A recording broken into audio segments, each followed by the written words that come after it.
ئەمە هەموو گروپی قۆناغە پێنجەکان بەشداری تیا دەکەن و ئەوانە کە کۆتایی ساڵیانە و دەتوانن بەشداری بکەن و دوو قوتابی دەتوانین پرۆژەی خۆی تەقدیم کاتن و بۆی شەریکات و کۆمپانیەکان سودمەندی لێوە ببینن.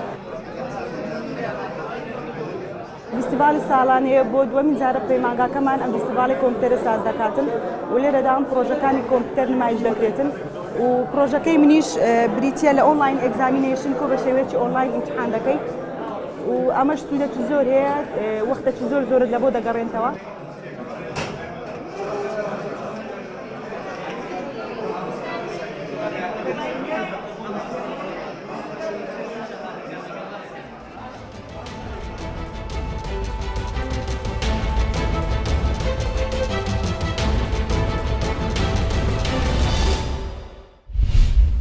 شیفای دام خەمزەکەی چاوت کەوا خوێنی دڵی گرتم بە قوربانی مداوای حەکیمی حاڵزانت بم بەبێ ئیمدادی خاڵی گردنت دەردم شیفای نا.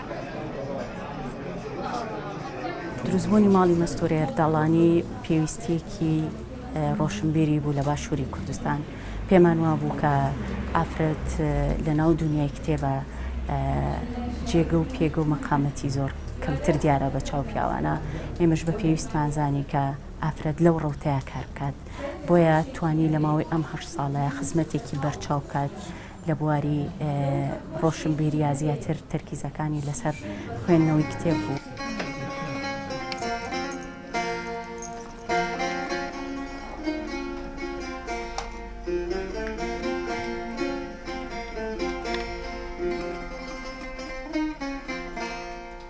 زۆر خۆشحاڵ بووم کە بۆ یەکەمین جار توانین ئەم هەلایان بە ئێمە بەخشی لەم شوێنە جوانەیە ئەسف بکەین. بەڕاستی تەجربەیەکی زۆر خۆش بوو بۆ خۆم و هاوڕێکەم.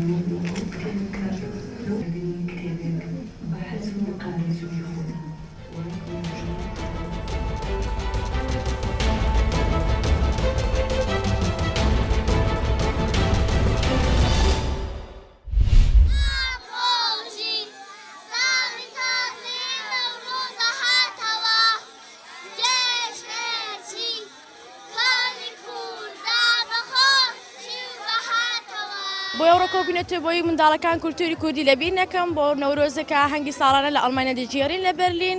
خۆشحاڵم کە ئەوڕۆ لێرە ئامادەم لەگە برابوچکەکەم و سەرجەم ئایلەکەم کە لێرەینە بۆ ئەوەی کە بزانن کولتوری کوردی بە منداڵان بناسەنی کە ئەڵمانەکان بزانن ئێمە کولتورێکمایە بە جژن ما هەیە جژنی نەورۆزە.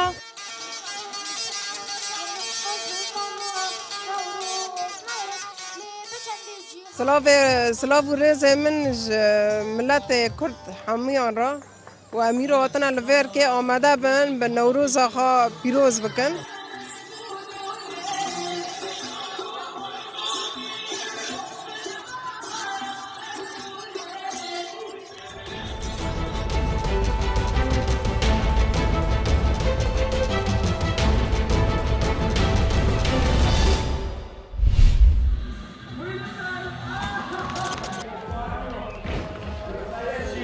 Профессионал уже Евгений Курников.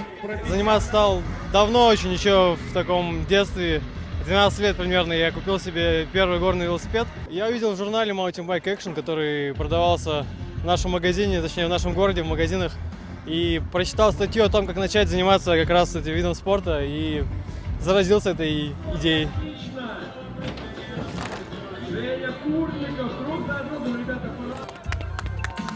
Но мне кажется, конечно, стоит проводить такие мероприятия, потому что молодежь смотрит, она вдохновляется и хочется быть похожей на парней. В любом случае это лучше, чем сидеть на лавке и пить пиво. Но у меня друг занимается таким видом спорта, но мне, честно говоря, страшно за парней. Они вытворяют такие трюки, но очень захватывающие. Каждый раз, когда они прыгают, сердце замирает от волнения. 360 градусов и ноу-хэнд.